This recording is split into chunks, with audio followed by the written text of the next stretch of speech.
Hello, my name is Grayson Jordan. I'm the principal architect of Paul A. Castrucci Architects. We're a full-service architecture and sustainability consulting firm located in the Lower East Side of New York City.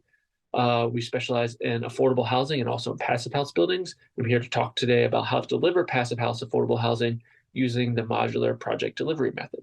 Let's start with the why. Why do we care about affordable housing? It's critically needed.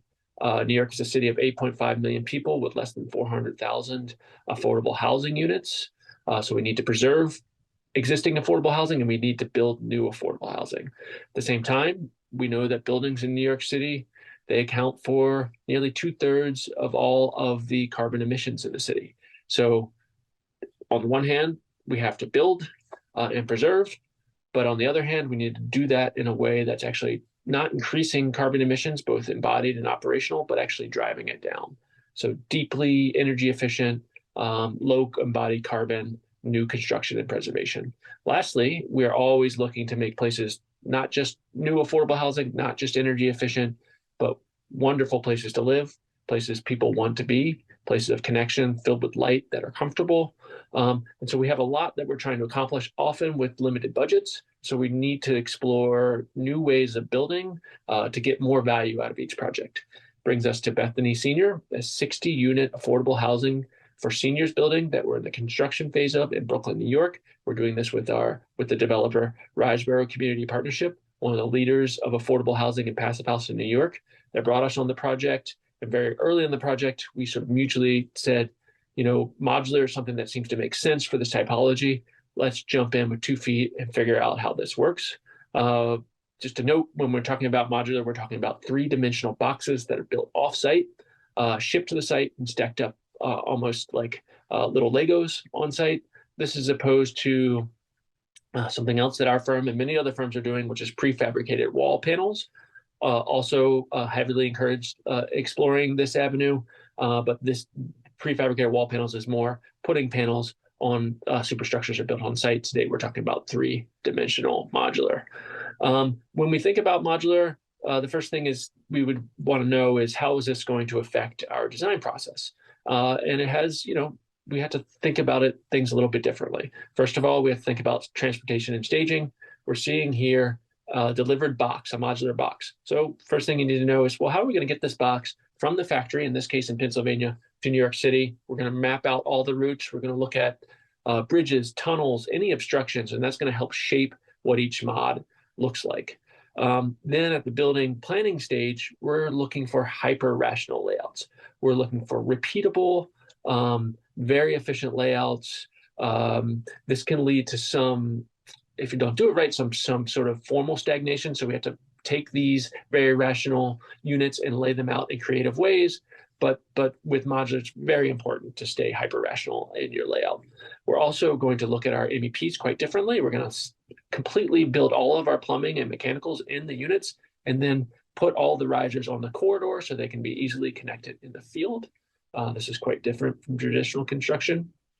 And finally, we know that design isn't just a series of technical decisions. We care a lot about conceptual and aesthetic response. And here we're really leaning into the modular nature of this and imagining the building as a block of modular where we take one block at a time from the south side of the building and create these dynamic terraces for indoor-outdoor connections, places for residents of the building to enjoy outside, but also be connected to the amenities on the inside. Here's a rendering of that same condition, creating a diversity of places for connection, but also for private relaxation.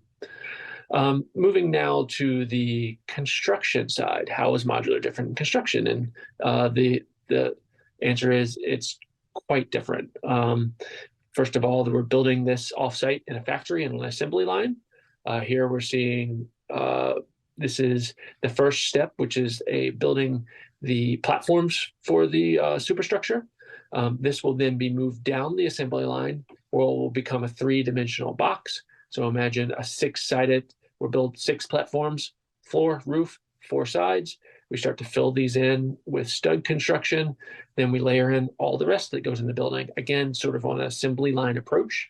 We're going to put all of our insulation, all of our all of our electric, all of our plumbing inside and build it actually in these units and then follow up with finishes.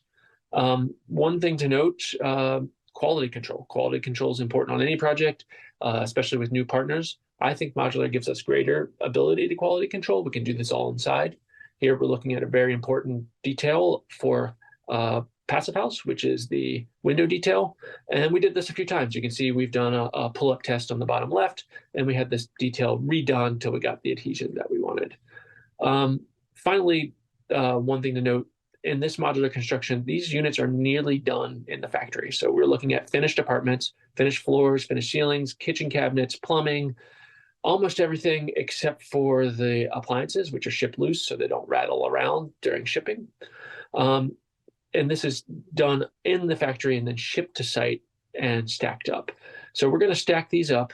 We start with the foundation. The foundation is done while we're building the mods in the factory. And we'll get these stacked up from nothing, just the foundation, up to a 4-story, 60-unit building in 2 weeks.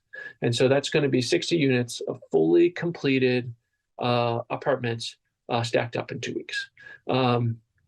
There's a little bit of work. There's a bit of work to do after this is said. As you can see, there's quite a bit of exterior work. So all of the exterior air barrier and insulation and finish systems happens after the stacking. And then, as we noted before, there's quite a bit of sort of connecting mod to mod of your sprinkler, your plumbing, your electric systems in the corridors, and the corridor then has to be finished. And then, as I noted before, there's some ship loose items such as the appliances that we're seeing here. And if we have, in this case, very large light fixtures that we don't want swinging around, those will be installed in the field as well. To summarize, this is our first modular project. I think in many ways it's a good success. We learned a lot of lessons. I think this is a strong way of building that we should be doing more of, and we should be sharing our lessons learned, because I think that this is a way, especially in affordable housing with reduced budgets, to get really exceptional buildings, passive house level performance at the same cost or even reduced cost.